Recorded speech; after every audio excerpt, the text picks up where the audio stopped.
नमस्कार, प्रादेशिक समाचार के साथ मैं उदय शंकर झा। पहले मुख्य समाचार। प्रधानमंत्री ने कानपुर में मेट्रो रेल परियोजना के पूरे हो चुके खंड और बिना पनकी मल्टी प्रोडक्ट पाइपलाइन परियोजना का किया उद्घाटन। राज्य सरकार की दूसरी वर्षगांठ पर कल मुख्यमंत्री अरबों रुपए की योजनाओं का करेंगे उद्घाटन और शिलान्यास। कोरोना संक्रमण के बढ़ते मामलों को लेकर 4 सदस्यीय केंद्रीय टीम ने कोडरमा जिले का किया दौरा, दिए गए कई आवश्यक दिशा निर्देश। और राजधानी रांची समेत राज्य के उत्तरी और मध्य भागों में हल्के से मध्यम दर्जे की बारिश की संभावना। 31 दिसंबर से मौसम साफ होने के आसार। और समाचार से पहले एक जरूरी संदेश। देश कोविड टीकाकरण अभियान के अंतर्गत 150 करोड़ टीके लगाने की दिशा में निरंतर आगे बढ़ रहा है। कोरोना वायरस का नया वेरिएंट मिलने से चिंताएं बढ़ी हैं। आपसे हमारी अपील है कि यथाशीघ्र दोनों टीके लगवाएं और अन्य लोगों को भी टीके लगवाने के लिए प्रेरित करें। और कृपया 3 सरल उपायों का पालन अवश्य करें। मास्क पहनें, 2 गज की सुरक्षित दूरी बनाए रखें, हाथ और चेहरा साफ रखें। कोविड से संबंधित कोई भी जानकारी और मार्गदर्शन के लिए आप राष्ट्रीय हेल्पलाइन नंबर 0112397846 और 1075 पर संपर्क करें। इसके अलावा राज्य हेल्पलाइन नंबर 104 डायल कर समस्या का त्वरित समाधान लिया जा सकता है। महिला और बाल विकास मंत्रालय की चाइल्ड हेल्पलाइन है 1098। वरिष्ठ नागरिकों के लिए हेल्पलाइन 14567। मनोवैज्ञानिक सहायता के लिए निमहांस का नंबर है 0804611007। आयुष कोविड परामर्श हेल्पलाइन नंबर है 14443 और MyGov WhatsApp help desk number 90131515 पर व्हाट्सएप मैसेज भेजकर टीके का प्रमाण पत्र यथाशीघ्र डाउनलोड किया जा सकता है। प्रधानमंत्री नरेंद्र मोदी ने आज कानपुर में मेट्रो रेल परियोजना के पूरे हो चुके रेलखंड और बिना पनकी मल्टी प्रोडक्ट पाइपलाइन परियोजना का उद्घाटन किया। इस मौके पर प्रधानमंत्री ने मेट्रो का सफर किया और कहा कि यह मेरे लिए यादगार अनुभव रहा। आज कानपुर को मेट्रो कनेक्टिविटी मिली है, साथ ही बिना रिफाइनरी से भी। इससे कानपुर के साथ साथ यूपी के अनेकों जिलों में पेट्रोलियम उत्पाद अब और आसानी से सुलभ होंगे। हम दोनों प्रोजेक्ट्स के लिए आप सबको, पूरे उत्तर प्रदेश को बहुत बहुत बधाई। आप सबके बीच आने से पहले आईआईटी कानपुर में मेरा कार्यक्रम था। मैं पहली बार मेट्रो का सफर करने पर कानपुर वासियों के मनोभाव, उनकी उमंग उत्साह का साक्षी बनना चाहता था और इसलिए मैंने मेट्रो से सफर करना तय किया। मेरे लिए वाकई एक यादगार अनुभव रहा है। इससे पहले प्रधानमंत्री ने आईआईटी कानपुर के दीक्षांत समारोह में शामिल हुए और ब्लॉकचेन आधारित डिजिटल डिग्री देने का शुभारंभ किया। इस दौरान उन्होंने कहा कि 21वीं सदी प्रौद्योगिकी संचालित है और यह भारत के बदलाव में महत्वपूर्ण भूमिका निभाएगी। राज्य सरकार की दूसरी वर्षगांठ पर कल मुख्यमंत्री हेमंत सोरेन अरबों रुपए की योजनाओं का उद्घाटन और शिलान्यास करेंगे। मुख्य समारोह राजधानी रांची के मोरहाबादी मैदान में आयोजित होगा। इस सिलसिले में मुख्यमंत्री हेमंत सोरेन ने राजभवन जाकर राज्यपाल से मुलाकात की और उन्हें कार्यक्रम में शामिल होने के लिए आमंत्रित किया। इस बीच मुख्यमंत्री आज हिंदी प्रिंट मीडिया के पत्रकारों के साथ रूबरू हुए। मौके पर उन्होंने कहा कि स्वास्थ्य और शिक्षा उनकी सरकार की प्राथमिकताओं में शामिल है। उन्होंने बताया कि रांची स्थित रिम्स में जल्द ही जीनोम सीक्वेंसिंग मशीन इंस्टॉल किया जाएगा। राज्य की महागठबंधन सरकार के 2 साल पूरे होने पर प्रदेश कांग्रेस अध्यक्ष राजेश ठाकुर ने आज सरकार की उपलब्धियां गिनाई। रांची स्थित कांग्रेस भवन में पत्रकारों से बातचीत में बताया कि पिछली सरकार की तरफ से इवेंट में करोड़ों रुपए खर्च किए जाते थे, जिसके कारण खजाना खाली हो गया था। बाद में वित्त मंत्री की राजस्व संग्रह नीति के कारण राजस्व में वृद्धि हुई है। श्री ठाकुर ने कहा कि किसानों के कर्ज माफी के वायदे के तहत 3,34,000 किसानों के 50,000 रुपए तक का कर्ज माफ किया। आजसू पार्टी के केंद्रीय अध्यक्ष सुदेश कुमार महतो ने कहा कि पिछले 2 वर्षों के कार्यकाल में राज्य की महागठबंधन सरकार ने एक भी वायदा पूरा नहीं किया। चुनाव से पहले हेमंत सोरेन ने युवाओं, गरीबों, किसानों सहित अन्य लोगों से कई वादा किया था, लेकिन सत्ता में आने के बाद एक भी वादा पूरा नहीं कर सके।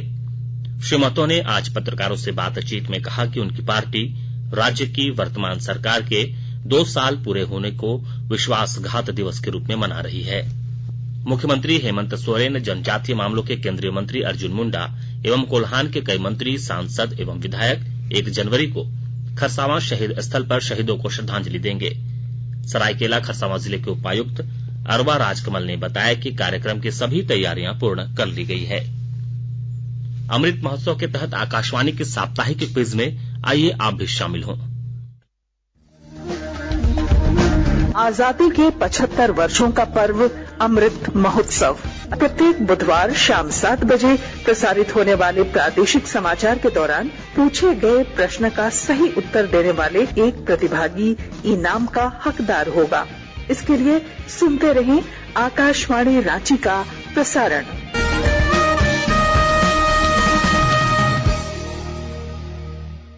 जागो ग्राहक जागो, जागो ग्राहक जागो।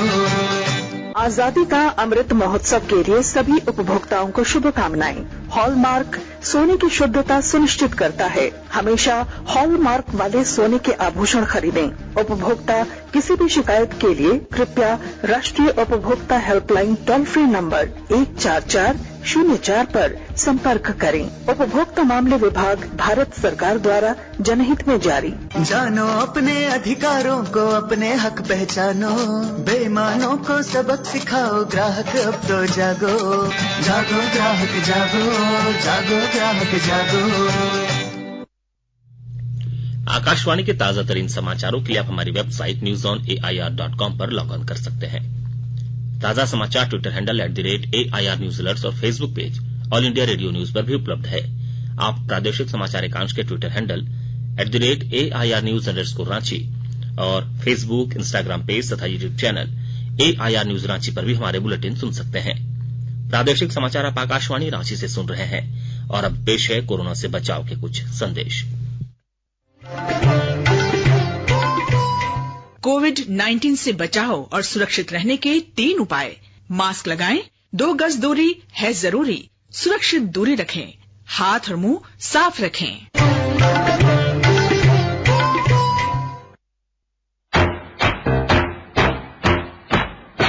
चलो मिलकर एक शुरुआत करें, चलो एक फैसला आज करें, मास्क नहीं तो टोकेंगे, कोरोना को रोकेंगे, चलो इरादा करते हैं, चलो इरादा करते हैं, मास्क नहीं तो टोकेंगे, कोरोना को रोकेंगे। भारत सरकार द्वारा जनहित में जारी। 2 साल विकास के, हेमंत संग विश्वास के, हर जगह गूंजेगा सिर्फ यही नारा, हेमंत सरकार द्वारा मिल रहा रोजगार ढेर सारा। मुख्यमंत्री पशुधन योजना के जरिए सोनिका तिग्गा जैसे हजारों परिवारों को पशु के साथ पशु शेड का मिल रहा है लाभ। दूध, मांस, अंडा उत्पादन में हो रही वृद्धि। इतना ही नहीं, हीरा देवी की तरह राज्य की लाखों माताओं और बहनों को पलाश ब्रांड दे रहा है देश विदेश में नई पहचान। इनके द्वारा 65 से अधिक उत्पाद तैयार कर बेचे जा रहे हैं। हजारों युवाओं को खेल में हुनर दिखाने का अवसर मिल रहा है। सहाय का उद्देश्य नक्सल प्रभावित क्षेत्रों के प्रतिभावान खिलाड़ियों की पहचान कर हुनरमंद बनाना है। और भी अनेकों उपलब्धियां हैं हेमंत सरकार की। हेमंत सरकार, हमारी सरकार। सूचना एवं जनसंपर्क विभाग, झारखंड सरकार द्वारा जनहित में जारी। केंद्रीय औषध मानक नियंत्रण संगठन ने आपात स्थिति में कुछ एहतियाती प्रतिबंधों के साथ कार्बेवैक्स, कोवैक्स टीके और संक्रमण प्रतिरोधी दवा मोलनुपिरवीर के उपयोग को मंजूरी दे दी है। स्वास्थ्य मंत्री मनसुख मांडविया ने ट्वीट संदेश में कहा कि देश में निर्मित पहले कार्बेवैक्स टीके को आरबीडी ने विकसित किया है और यह प्रोटीन युक्त टीका है। यह हैदराबाद की फर्म बायोलॉजिकल ई ने बनाई है। कोवैक्स टीका पुणे की सीरम इंस्टीट्यूट द्वारा निर्मित किया जाएगा। 15 से 18 वर्ष के बच्चों के लिए कोविड टीकाकरण अगले महीने की 3 तारीख से शुरू होगा। जिसके लिए पंजीकरण 1 जनवरी से शुरू होगा। केंद्रीय स्वास्थ्य मंत्रालय ने बच्चों के लिए टीकाकरण और स्वास्थ्य कर्मियों, अग्रिम पंक्तियों के कर्मियों तथा अन्य रोगों से पीड़ित 60 वर्ष से अधिक आयु के व्यक्तियों के लिए एहतियाती डोज के बारे में दिशा निर्देश जारी किए हैं। कोरोना संक्रमण के बढ़ते मामलों को लेकर 4 सदस्यीय केंद्रीय टीम ने आज कोडरमा जिले में दौरा किया। केंद्रीय टीम ने कोडरमा सदर अस्पताल में स्वास्थ्य विभाग के अधिकारियों के साथ बैठक की और अस्पताल का निरीक्षण किया। इस दौरान केंद्रीय टीम ने सदर अस्पताल में कोरोना से निपटने के लिए व्यवस्थाओं का जायजा लिया। इसके बाद टीम के सदस्यों ने उपायुक्त के साथ बैठक भी की। केंद्रीय टीम के निर्देश पर जिले में कई जगहों पर कंटेनमेंट जोन बनाने का निर्णय लिया गया। साथ ही इंजीनियरिंग कॉलेज के नवनिर्मित भवन में एक बार फिर कोविड केयर सेंटर का संचालन शुरू किया जाएगा। सिविल सर्जन डीपी सक्सेना ने बताया कि संक्रमण के बढ़ते मामलों को देखते हुए केंद्रीय टीम के निर्देश पर सुरक्षा और सतर्कता बढ़ाया जाएगा। प्रधानमंत्री नरेंद्र मोदी नए वर्ष की शुरुआत में विद्यार्थियों के साथ परीक्षा पे चर्चा करेंगे। प्रधानमंत्री इस कार्यक्रम में परीक्षा को लेकर बच्चों का तनाव दूर करने का प्रयास करते हैं। कार्यक्रम के लिए पंजीकरण आज से शुरू हो गया है, जो 20 जनवरी तक चलेगा। लोहरदगा जिले में पुलिस विभाग की पहल पर सरकारी विद्यालयों के विद्यार्थियों को स्मार्टफोन दिया जा रहा है। मोबाइल पाकर विद्यार्थियों में काफी खुशी देखी जा रही है और ब्यौरा दे रहे हैं हमारे संवाददाता। लोहरदगा जिला में पुलिस विभाग की पहल पर जिले के विभिन्न सरकारी विद्यालयों के छात्र छात्राओं को स्मार्टफोन दिया जा रहा है। पुलिस की ओर से मोबाइल फोन पाकर विद्यार्थियों में काफी खुशी देखी जा रही है। उनका कहना है कि मोबाइल फोन मिलने से उन्हें पढ़ाई में काफी सुविधा होगी। इस मौके पर जिले के उपायुक्त दिलीप कुमार टोप्पो ने कहा कि विद्यार्थी इस स्मार्टफोन का बेहतर इस्तेमाल करें और शिक्षा प्राप्त करने के लिए ही मोबाइल का उपयोग करें। जिले की पुलिस कप्तान प्रियंका मीना ने कहा कि जो लोग स्वेच्छा से अपना पुराना मोबाइल दान करना चाहते हैं, वे नजदीकी थाना में आकर अपना मोबाइल दे सकते हैं। कोरोना के इस संक्रमण काल में जहां ऑनलाइन पढ़ाई का प्रचलन बढ़ता जा रहा है, पुलिस प्रशासन का यह प्रयास है कि वैसे विद्यार्थियों को मोबाइल फोन उपलब्ध कराया जाए ताकि उनकी पढ़ाई बाधित न हो। गोपी कृष्ण कुंवर, आकाशवाणी समाचार, लोहरदगा। मेदिनीनगर सेंट्रल जेल में पिछले 7 वर्ष से बंद एक विचाराधीन कैदी की आज सवेरे मौत हो गई। कैदी पिछले 5 दिसंबर से मेदिनी राय मेडिकल कॉलेज अस्पताल में भर्ती था। नियमित भोजन नहीं करने के कारण कैदी की हालत पिछले कुछ दिनों से चिंताजनक बनी हुई थी। विचाराधीन कैदी की पहचान जिले के चैनपुर थाना क्षेत्र के सलतुआ निवासी अरविंद गुप्ता के रूप में की गई है। राजधानी रांची समेत राज्य के उत्तरी तथा मध्य भागों में कुछ स्थानों पर हल्के से मध्यम दर्जे की वर्षा हो सकती है। रांची स्थित मौसम विभाग के अनुसार कल राज्य में कई स्थानों पर हल्के से मध्यम दर्जे की वर्षा होगी। विभाग के अनुसार 30 दिसंबर को राज्य के उत्तर पूर्वी भागों में कहीं कहीं हल्की वर्षा हो सकती है। वहीं 31 दिसंबर को मौसम शुष्क रहेगा। 1 जनवरी को सवेरे कोहरा छाया रहेगा और बाद में आसमान मुख्यतः साफ रहेगा, जबकि 2 और 3 जनवरी को भी कमोवेश यही स्थिति बनी रहेगी। अंत में मुख्य समाचार एक बार फिर। प्रधानमंत्री ने कानपुर में मेट्रो रेल परियोजना के पूरे हो चुके खंड और बिना पन की मल्टी प्रोडक्ट पाइपलाइन परियोजना का किया उद्घाटन। राज्य सरकार की दूसरी वर्षगांठ पर कल मुख्यमंत्री अरबों रुपए की योजनाओं का करेंगे उद्घाटन और शिलान्यास। कोरोना संक्रमण के बढ़ते मामलों को लेकर 4 सदस्यीय केंद्रीय टीम ने कोडरमा जिले का किया दौरा, दिए कई आवश्यक दिशा निर्देश। और राजधानी रांची समेत राज्य के उत्तरी तथा मध्य भागों में हल्के से मध्यम दर्जे की बारिश की संभावना। 31 दिसंबर से मौसम साफ होने के आसार। इसके साथ ही आकाशवाणी रांची से प्रादेशिक समाचार का यह बुलेटिन समाप्त हुआ। नमस्कार।